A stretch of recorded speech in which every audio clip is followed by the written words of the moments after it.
Now this is kind of a big deal, wouldn't you say? I'd say it's like the biggest deal of the day, right?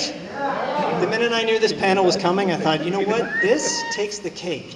Forget about reunions of like Harry Potter, forget about the reunions of Friends, like having a Warriors reunion after all this time?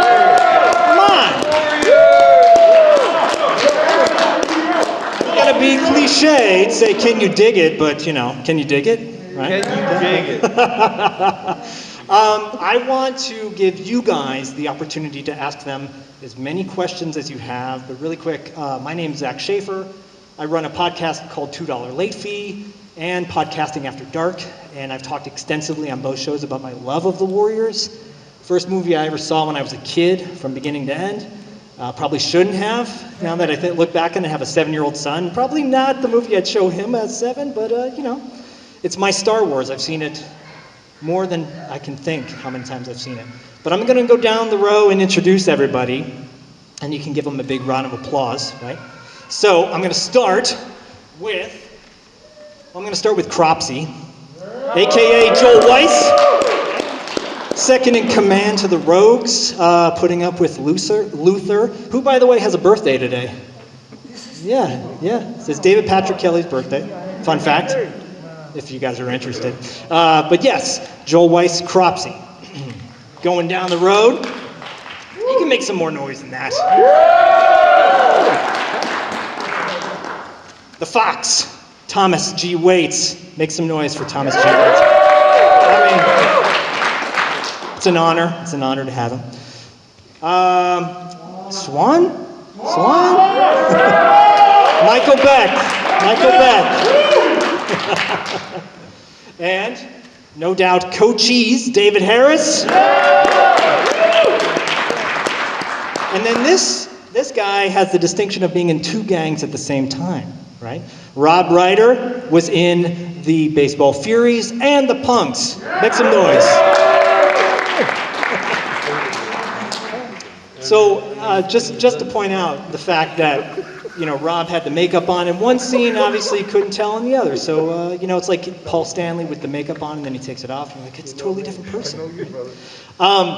First of all, having you guys on this stage, this table, it's a big deal. And after all these years, 1979, who would have thought that a film would have stood the test of time like The Warriors?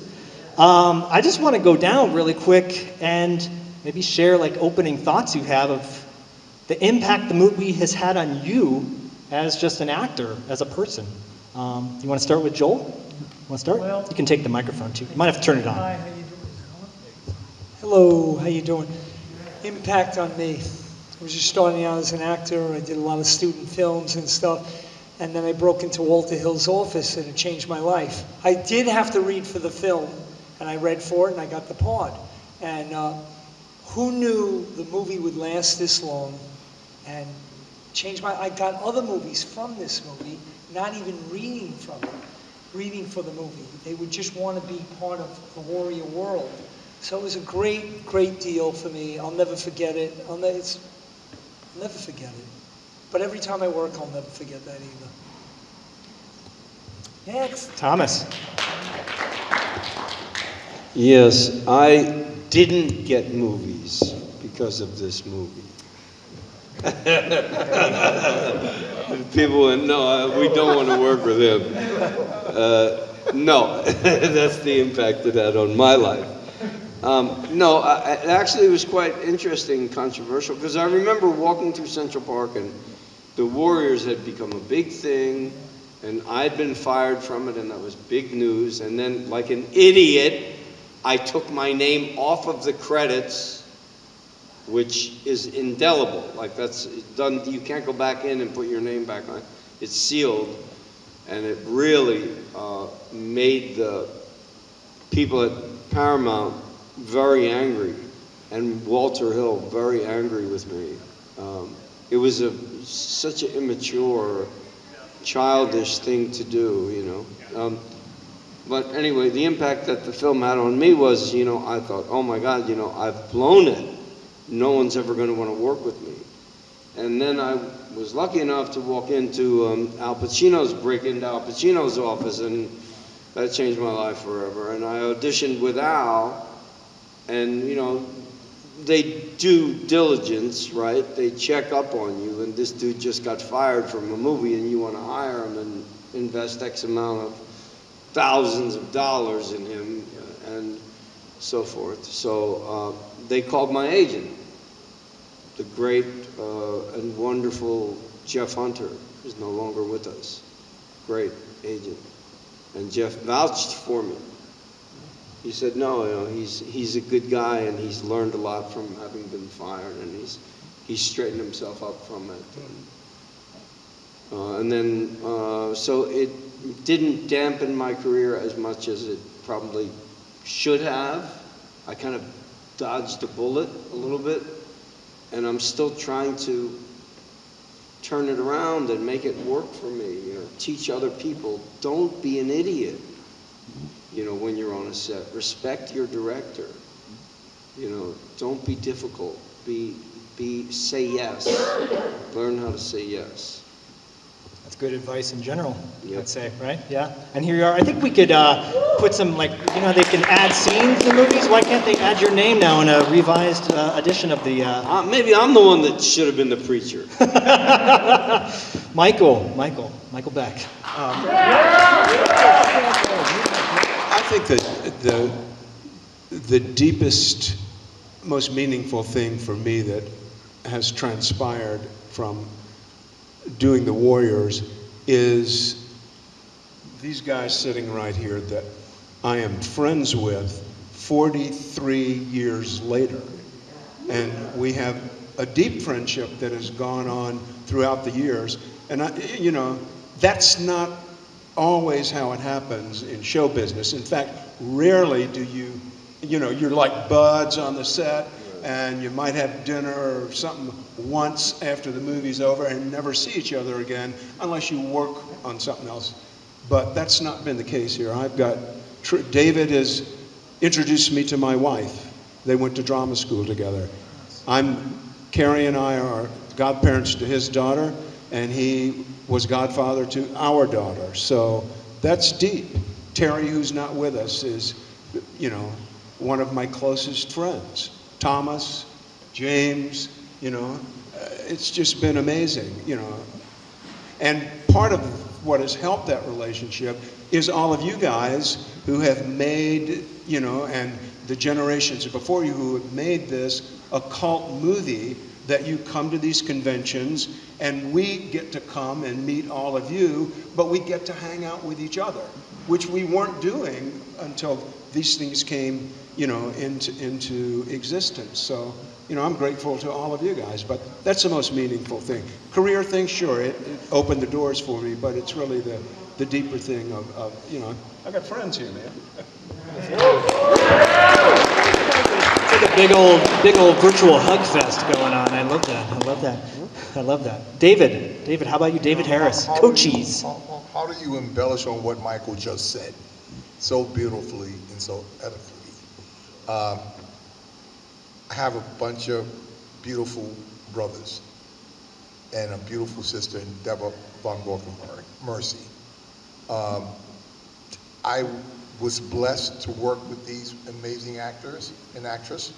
I was blessed to work and come under the tutelage of Walter Hill. I mean, a wonderful, wonderful director. And as far as me, I was the last warrior to be cast. I was out in Minneapolis doing a play called Streamers. And I got back to New York City, my agent said, yeah, Dave, we're going to send to Paramount. They're going to be doing this movie called The Warriors, and they haven't found this character of Cochise. Go up there. And you sure? Huh? Sure, I'll go. Went up to Paramount, and there's Walter Hill and Lawrence Gordon in the room, and I had 2 scenes prepared, and Walter kind of does, with the 2 figures, and I'm like, I was petrified, scared to death, and I got through one half of a scene, and Walter stopped and said, hey, go down the wardrobe. What? I don't know. I ran outside, and in those days there were no cell phones. Well, if that, those big walkie-talkie things, and God knows I didn't have one of those. So I ran to the nearest phone booth, and I called my agent up and said, he told me, he says, well, you fucking got the part. So that's it. But the memories of just, working with these amazing actors and actress Deborah and working for Walter Hill, and it opened up the doors. I did a few movies after that, but it opened up the doors, and I thank God for it, and I thank God for each and every fan out there, because you guys make the film. You guys come and you support the Warriors, and we never thought when we shot the movie way back in the caveman times that it would end up being an international cult classics with fans literally across the world. And not that many actors can say that. And we have been blessed, we can say that we have a very, very special film. You guys love it, you guys watch it 20, 30, 40, 50, 1,000 times, and it says something about the Warriors. And thank you so very much.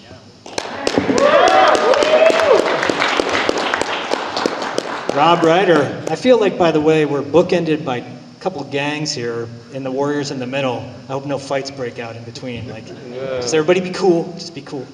Rob, what are your thoughts? Is this working? Yeah. Yes.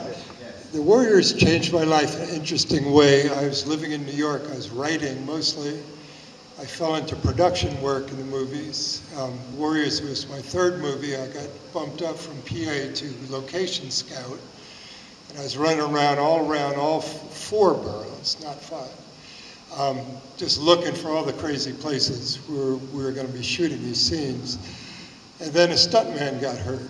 And Walter had been chatting me up a little bit, and he said, hey, how tough are you? And I said, oh man, I don't know. And I'll tell you, that's the wrong answer. Someone asks you how tough you are, you say, tough enough. Anyway, he gave me a shot as a Baseball Fury. I replaced Steve Chambers, who was a legitimate stuntman. I got thrown in with Michael Beck, who ended up beating the shit out of me. And Craig Baxley, the stunt coordinator, came up to me after, I think, our second time through and said, are you okay? And I said, yeah. And he said, you're getting a stunt adjustment every time you get hit. And I said, how much? He goes, this extra $50. I'm like, yeah, I'm great, man. Let's go again.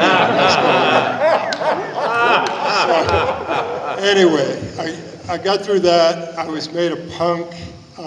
And that was really a lot of fun. I learned a lot about fight choreography there. And since I'd been writing, Walter Hill said, if you're serious about it, move to Hollywood. So I did. I made a few $1,000 on the Warriors, and I came right out to Hollywood. And I've had a nice kind of checkered career as a writer and sports coordinator. And I do not get in front of the camera like these guys because I freeze up. These guys are pros, and I'd rather be behind the camera. Cool. And Rob, you have a book coming out, right, in March? Yeah, I hope that you all will take a look for it. It's called Purple Fury, and I'm recounting the days on the Warriors, kind of the ins and outs, all the crazy shit that went on. Oops, excuse my French, there's a young man here. And I've been posting on Facebook a bit. If any of you are on Facebook, you can find me there. And it'll come out in about 3 months. So it's called Purple Fury, and I hope you look for it. Right on, yeah. Who's going to get that book? Yeah, right on. Yeah. I don't want to take up your guys' time. I mean, I'm as big of a fan as you are, but I want to open it up to the questions first from the audience. Who has a question for anybody? If you do, raise your hand, and make sure you speak loudly as well if anybody wants to ask a question. If not, I've got questions. So, yes, in the back. What was it like as gang violence in theaters? I remember I went to Fight of the Dragon and in Pasadena City, and we didn't get out of the car. Didn't that neighborhood? Was that mostly rumor or? Who would like to handle that question? Michael? I remember the Warriors, when it opened, it was, and I think it probably surprised everyone at Paramount, it was the highest grossing picture that opened that weekend. And, when it was made for Paramount, it was a low-budget movie that they didn't expect to do that, but it had a great opening weekend. And the first week of the movie, it was doing really well financially, which was, studios happy about that. So I remember being quite shocked when all of the, the incidences that happened in different, on the East Coast, back in California, some gang member kids were killed, after seeing the movie. And I remember the press jumped on it, and it's all this kind of stuff of, this movie, The Warriors, is inciting violence. And I was thinking to myself, because it was really pretty cartoony violence, especially when you look at, what's in movies nowadays. But I was thinking in what I was reading and hearing, that the people who were having the fights and hurting or killing each other were already predisposed to violence, and gosh, had a gun with them at the drive-in movie. They were in gangs. So is it the Warriors that's causing them to be violent in the first place, or is it simply that they're drawn to a movie about gangs where you have two different factions there that are kind of, souped up a little bit by seeing an exciting movie and get into it? So I had to kind of just deal in my own self with what I thought, do I need to feel some sort of, guilt about this or not? And I came to the conclusion the movie had really nothing to do with, causing people to be violent. Now, whether you can say it was a place that drew people to come and see it, and they had altercations, that's a fair argument, but I still don't think that necessarily is an indictment against the Warriors. So I thought it was pretty unfortunate, obviously unfortunate anybody who loses their life or gets injured, but I thought it was unfortunate how everything happened, that, Paramount pulled the plug on the movie, took all the advertising, theater owners, kind of backed off it. So it had a really wonderful opening and then just kind of disappeared. But had it run, had it been a really successful movie financially and everything else to begin with, would it have evolved into what it is now? Because people like you went to those midnight showings in the 80s, in the mid-80s, and revived this movie into something that it wasn't, and probably wouldn't have been had it been a mainstream popular movie to begin with. So that's kind of my thought. I have a rather complex remark with regard to it, because I think that if you were there in the late 70s, we were socially and politically being torn into two directions. It was the beginning of a great rift, which would culminate, in today's world of red and blue. And it was the beginning of being, should we stay, hippies, and is love really and peace the right thing? Or maybe, drugs and guns are the right thing.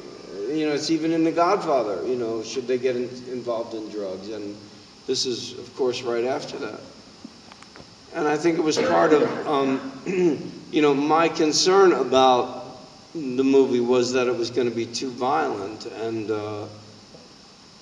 like Michael says, violence compared to the movies today is ridiculous. It looks like a bridge club compared to it.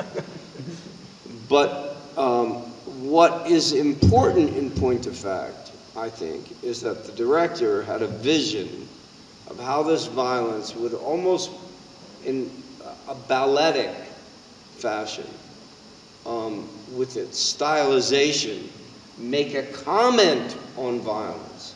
He wasn't being violent. Remember, The Rite of Spring by Stravinsky caused riots, People just marched out in the street after Odets wrote the play about the taxi cabs, you know, strike, strike, strike. And of course they reacted viscerally to the Warriors because it was such a vision or a comment, or a poetical or artistic comment on the fact that we were breaking toward this violent society which we've become. Let's face it, high schools, kids carrying guns.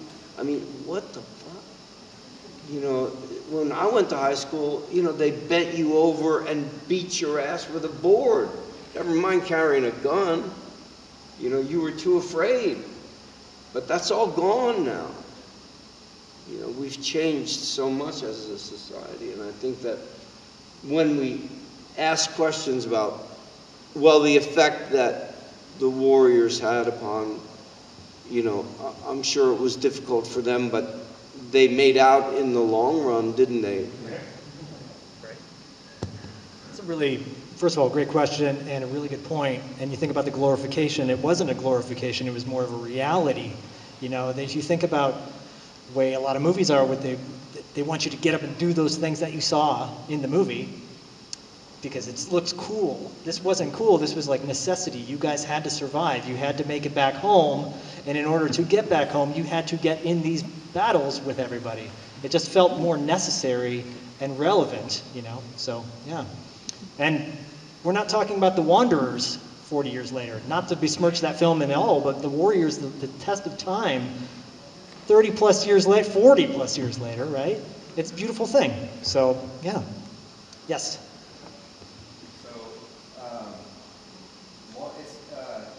You know, like Bruce Lee would film something and he would say either on set or off set, people would want to challenge him. You guys play characters and, you know, Coach E's badass, and, you know, you're walking around after the movie's out.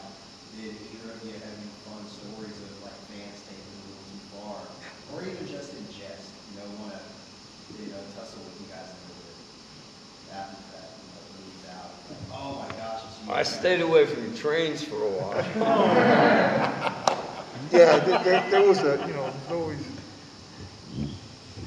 there's always someone that wants to challenge you.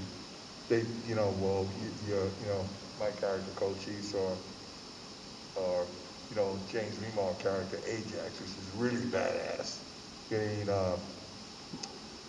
You know, I just talked my way out of it. So, you know, hey, look, man, you know, I'm an actor. All right, what you saw up there was a person named Coach East. My name is David Harris. You know what I mean?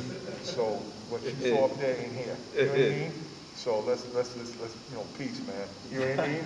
And have a great day. I was thinking, as Cropsey, dealing with a quote-unquote leader that was, you know, hot under the collar, did you have to kind of stifle those fires every now and then as a... No, the whole thing was this. When I got the role, I was so trained in a low budget things and the piece. I only cared about the project. So when I read it, I only cared about, you know, the relationship and everything. Now, David would not talk. He was in character. Joel Weiss talks all the time. You know that now. But the thing He's was... in character. Right. So the mesh together was unbelievable because when it came time to shoot, it was like we're already unconscious, we're doing it, right? And we only do one take or two takes because we were sharp. Now, what was I trying to say? The thing is, it was one of those things where it was great chemistry there because I get hit in the head with the candy. That was real, believe me, that happened. And he hit it, and I gotta tell you, when it happened, you know, another actor, hey, you hurt me. No, I'm so into it. He's supposed to do it. I mean, in the back of my mind, I'm like this. There's like 4 gears in your head while you're doing this. You're into the character. You're laughing back there. Oh, this is good. You know what I mean? But he hurt me, and it's real. Everything was real, and I love that about working with him. Everything was real, and you don't get that all the time. There's only a few actors. I've been lucky. But I mean, the thing is, when that happens, you don't want to sway from that. You want to go, beat me in the head, punch me. I don't care. I mean, when that happens, if it works, go for it. You know what I mean? Really. Kill me, don't kill me, but let's, you know, I'm serious. Go with it, please. I don't want to change anything, you know what I mean? I'm for the thing. If he hurts me, then I'm in trouble. Well, speaking of getting hurt, I think about the fight scene in the bathroom with the punks and warriors, and that. Can we talk? Rob, can you reflect on that a little bit? Your experiences in that scene? Yeah, it was a beautiful thing to partake in because Craig Baxley really had it down in terms of what he wanted. He was in sync with Walter in terms of the kind of movie they were making, and they just broke it down, you know, shot by shot, setup by setup. We all knew exactly what we were going to do, and you know, you go through at half speed. Camera sees what you're going to do. They figure out exactly how they're going to shoot it, and then you rehearse maybe once again 3/4 speed, and then bam, you know, they call action, and you're off to the races. And because it was in pieces, we never went through the whole fight continuously. That would have been wild to do when you think about it. Master of that fight. Yeah, a master, which is the big wide shot. We never did that. That would have been a lot of fun to do, almost impossible in that space. But it was really dynamic in terms of learning how movies get put together, how action sequences get put together. It's beautifully edited as well. And David, was this? You said you were the last one to be hired as a warrior, right? Was this your first foray into doing something on this kind of level, of this scale? Yes. How was my that? First major, it was very exciting. I mean, I remember when I went down to wardrobe, I saw all these guys, and Mike was, he teasing me about I was trying to make my arms bigger. Remember that? You were in front of the mirror, and we're all sitting there going, because you didn't talk to any of us. You had this angry look, and we're thinking, did they go out and hire a real guy off the street? Because he was into it, man. He came in there into it. You were all the way committed. Man, I was the last guy, and I said, look, man, I gotta make my mark here. You know, I don't know any of these guys. You know what I mean? So, doing a movie, it was my first feature. Yeah, I'd done some TV. I did a couple of made-for-TV movies and a couple of guest shots, but this was my actual. The Warriors was my actual first major feature, and what a blessing. Yeah, no doubt. Questions? Anyone have questions? Yes. What's the rumor that he was a script, or did he come up with a bottle drinking and Warriors? All I know is this, okay? When we were doing it, was dawn was coming up, and I saw him with a bag with pigeons, and Walter tossed it away. No, it's not going to work. So he went to door number 2 with the bottles. But I didn't know that because we didn't improvise anything. We just shot it. So when we shot the thing, they put the curtains, it was dark in the car. So he started doing Warriors Come Out to Play, and I hammed in because I wanted to be part of whatever it was. So I said, we're going to get you Warriors tonight. I kept doing that. Then they said, that's not going to work because this is daytime. You know what I mean? But I didn't know. I was getting up in the morning and everything. So it went with Warriors Come Out to Play, and that was it. It was all improv. Everything. He made up, the story about the person in the neighborhood bothered him and all that stuff.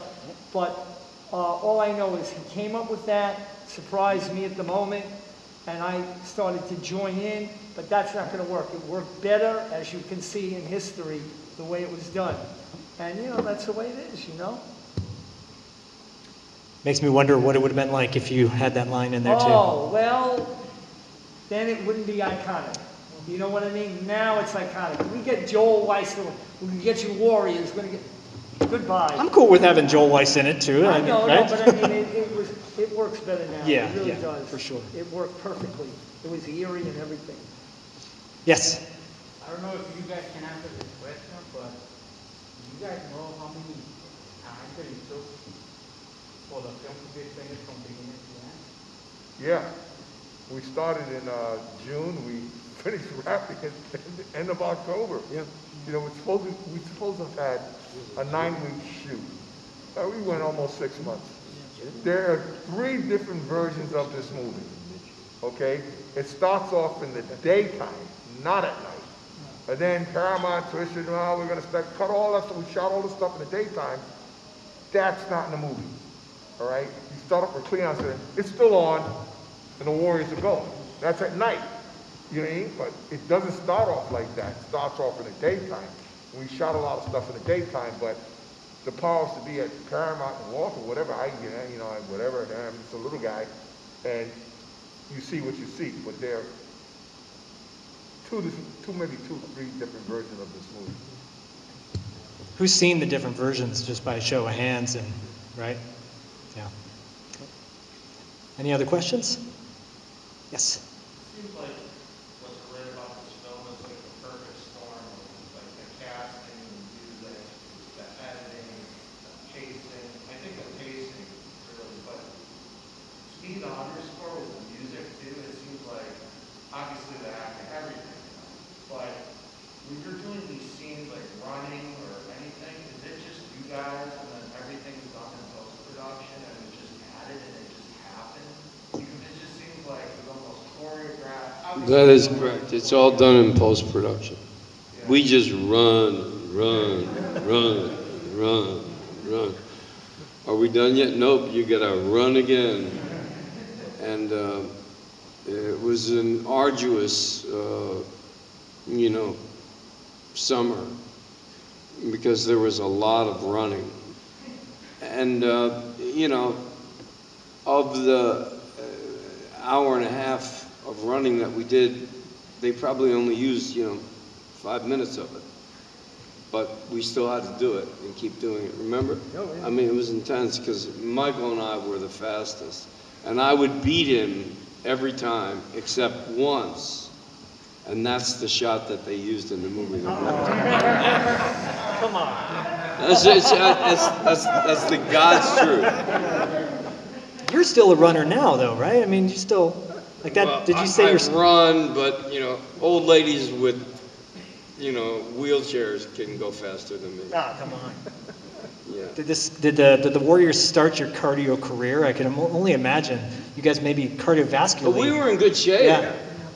Well, I think when Walter cast this movie, and I think I've heard him say it as well, that he was looking for people not only that had the acting chops to play the role, but that were physically fit enough and athletic enough to do what he knew in his head was coming down the pike. Yeah. So he took that into consideration, that everybody that was involved was, And it's an interesting point because, I learned this from the great actor Roy Scheider. When actors are unemployed, which is oftentimes for long periods of time, that they get into an exercise regime or routine that keeps them fit for when roles do come up. And I embraced that notion considerably, before the Warriors and after.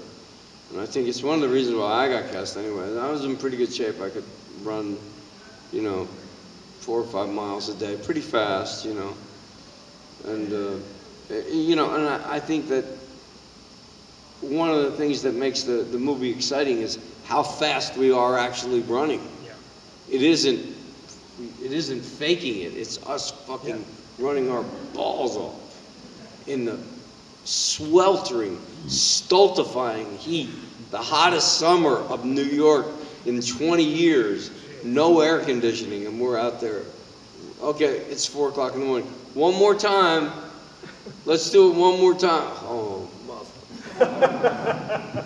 But we'd pull each other up. And, Joel, what you were going to say? I was going to say, I used to run 11 miles a day because I live near the reservoir, but not in Central Park in the Bronx. And I used to go every day and run because I was not working, and I would use that. And when I was done with it, I felt so positive because I was going there. Didn't do Walkmans or anything. I used to run, see everybody wave at people. Sometimes 18 miles. I was crazy, really. And in the heat and everything, and then I fast a little bit, and it worked, you know what I mean? But I used to love running. I ran all over the place and ride my bike, always, at night, like 2 o'clock in the morning, and wake up just to ride the bike, and you can get killed, you know, that was the thing. But I used to do that all the time. But the running I used to do all the time till I came to California, and then I stopped. Really, I don't know what happened there. Yes, right there. Okay, so in the movie we see you guys running into different hoods. Did you guys have any problems with like real gangs? Because in the movie that was filmed here in LA, that's called Blood and Blood Out, they actually got shot at the actors by real gangs. Did you guys have any problems? Oh yeah. You guys did? We actually got kicked out of a few neighborhoods. You remember that? The whole set had to move. They had to move the whole set out of certain neighborhoods. And certain gangbangers would say, hey, you guys can't wear your colors around here. You know, take them off. You know what I mean? And we had to leave. If they couldn't buy them off, we had to leave. You know, there was a guy, location manager, who would walk around with a wad full of cash. Bruce Greenfield. Yeah, there you go. How was you gonna I was remember, trying to brother? think of his name, and you pulled it out. Yeah, you know, Useless things. you know, I should be on a try talk to make show. the peace. You know what I mean? And like, you know, money talks, bullshit walks. You know what I mean? And, Yeah, they bought them off most of them. A couple of them didn't like us being there. Thank you. Got time for like one or two more questions. Yes, right there. Mine's for Box. So, you were talking about leaving the movie in your exit. Do you and Walter Hill now get along? And you guys rekindled that relationship? Who, me? Yeah. So the way it transpired basically is like, so I, you know, got fired, and my agent called me and said they don't want you back, and I was just completely crushed. It was like someone sucker punched me and took all that. And then, you know, the people around me and my loved ones were instructing me, you know, the lesson in this is perhaps you need to learn discipline. And so I became a black belt in karate. I went into psychotherapy, got psychoanalyzed until I was broke, which is one of the reasons I'm here. No, I'm just kidding. No, I went out with this girl, you know, the other night, and she was much younger than me. And everybody said, Tom, she's only into you for your money. And I said, what else would she be into me for? I mean, just kidding. But, sort of. No, but, I don't know. I think it's a great thing that Walter's movie took off the way it did, because his career was not doing very well after The Driver, and then The Warriors came, and he became an A-list director and has been ever since. You know, and that must have been tough. I mean, picture him with a movie that's tanking at the box office and a studio breathing down your neck, and him wanting to fire one of the main actors, and they didn't want him to, but he wanted to get rid of me. And all that pressure, and he's behind schedule and over budget, and he's got to stick with his vision until he gets it the way he wants it. That takes fortitude, mate. Can I jump in here? Yeah. There's a book that came out, just a couple of months ago. It's called Can You Dig It? And it's really solid. Yes, It's filled really well. with good details. I think the writer did a wonderful job. What was the author? Sean Egan. Did a wonderful job. If you're interested in some of the behind-the-scenes stuff, and some interviewed most of you guys. Yeah, he right? did in-depth interviews. And it's really worth a read. And he's a good writer, too, of that kind of... And Michael writes the foreword. Oh, that's right, he's a good writer of that kind of, nonfiction, because he makes it... He Objective. has his own story arc through it, so you feel like you're reading something more than just dry facts and figures. Yeah. He's good. He's good. Is this the guy who runs the Warriors website? No. No. Okay. He's good, too, though. Yeah, it's very extensive. Yeah. Okay. And it's called Can You Dig It? Yeah, the book is called Can You Dig It? It just came out. It's a British book. I have a copy of it at home, but I can't think of who published it.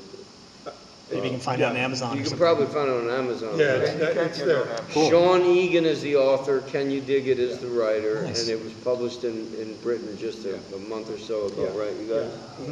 I want to wrap up, and it's a perfect segue because I want you guys to plug anything you may or may not have. I know, Rob, you have your book coming out in March. Remind everybody, what's the name of it again? It's called Purple Fury, because I played the Purple Fury. And it's a kind of behind the scenes, inside look at what went down. It's a pretty funky story. Some insight into the movie making process and into the psychology of working on that crazy movie. And obviously you lean more towards being a Fury than a punk. Is that right?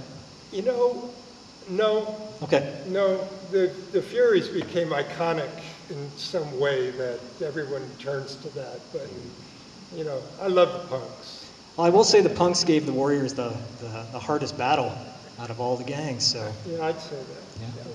David, how about you? David, anything upcoming or anything you want to promote or? Well, any of these producers that want to hire me, I'm around. And buy one of those masks he has at his booth or table. It's really cool. They're very nice. Yeah. Come by the table, buy a mask, buy everything you want. Right on. It's there for you. Michael, how about you? No, I don't have anything to promote at the moment. Just living yourself? life and enjoying it. Well, and the fact that Megaforce turns 40 years old this year That's true. in June. So we've got a little Megaforce reunion perhaps down the road, right? Thomas, you have your music as well, but you're also working on a film, right? I wrote and directed my first feature film. It's called Target, a post-pandemic sexual comedy. Is it Target : a post-pandemic? No, it's just, well, it starts like this. It says, sex is a target. If you hit it, it's a bullseye. And then it's called Target, a post-pandemic sexual comedy. Right on. It's about a man in his 50s going through a raging sexual identity crisis. And it's sort of like the Big Lebowski meets Meet the Fockers. Oh, nice. How far along are you in the process? Like, when do you see We're it? just about at the fine cut stage, my man. We finally have it all. It's been quite an interesting and wonderful process being a filmmaker. And I got paid back for being a pain in the ass as an actor, let me tell you, 10 times over. I kept calling John Carpenter going, is this what it's really like to put up with us? And he laughed. You know, he's just fucking actors, Tom. Just another fucking actor. And, you know, actors can be, there's a reason why we are difficult. You see, because we're treated terribly from the beginning. First of all, nobody wants you to do it. Then you start to do it, and maybe you get a little success. And even at the beginning, people treat you like garbage. You're like, yeah, maybe, you know, maybe someday you'll be something. But in the meantime, sit in the back, sonny. And then you get a little bit of success, and you're like, hey, fuck you, man. I'm the guy you wouldn't let in the door last week. Remember me? And now you're making the movie, so there you go. And now you're begging me to, kiss my ring, Donald Trump. You know, you get this attitude of like, you know, fuck you. You know, the world owes me a living, and it's really very dangerous because the juxtaposition of like sleeping on people's couches and starving, and then all of a sudden people going, so what do you think? What do I think? What do I think about what? The movie? What we should do, you know? And I had to become knowledgeable very quickly because I got pushed in a position of success so fast, you know. I was really young. And that's one excuse for my behavior, but it doesn't excuse, it doesn't excuse rude and inappropriate behavior. Unprofessional behavior. There's no excuse for that. And you get what you know, the great thing about life is it has consequences, and the great thing is that you're responsible for those consequences. You take those actions, you act like an asshole, and people are going to treat you thus. And I paid, and I'm still paying, the price for it. But it's good, it's good. If you can take the bad things in your life and turn them into good, then, you'll be all right, And I got a good life anyway. Things worked out. I'm all right, fine. And I really want to be a filmmaker anyway, so fuck it. There you go. There you go. So Target. Look for Target. Target, a post-pandemic sexual comedy, April 30th. Okay. You'll laugh, you'll cry, you'll kiss $30. Goodbye. Last but not least, Joel. Joel, how about you? It took about a year and a half, and I finally got a movie, and the journey keeps going on. It's a marathon. I never give up. It's not even giving up. I'm always hungry. I want to work. So it's like the people. I love the people, and I keep learning different things, and I want to learn more, and I've been doing it all my life, and I'm not giving up. It's like addiction. I'm addicted to being a ham or whatever, and not even putting that word down, just to work and then seeing somebody's eyes in front of me, because when I see the eyes, it's like playing basketball for me. I mean, I see it. You can't be a fraud. You're really into it. And I love being unconscious. When I'm not knowing what I'm doing, when I know what I'm doing, I'm screwing up. When I don't know what I'm doing, I'm great. You know what I mean? Well, I'm good. But I mean, the thing is, I love it. So it's a journey. It'll always keep going. And that's it. Well, this has been a nice little journey for us. I think you need to give everybody a big round of applause. Can we get the Warriors, the Rogues, the Furies? They're going to be at their booth, signing, meeting you, so please visit and do that whole good thing. Thanks for coming out and listening to the panel.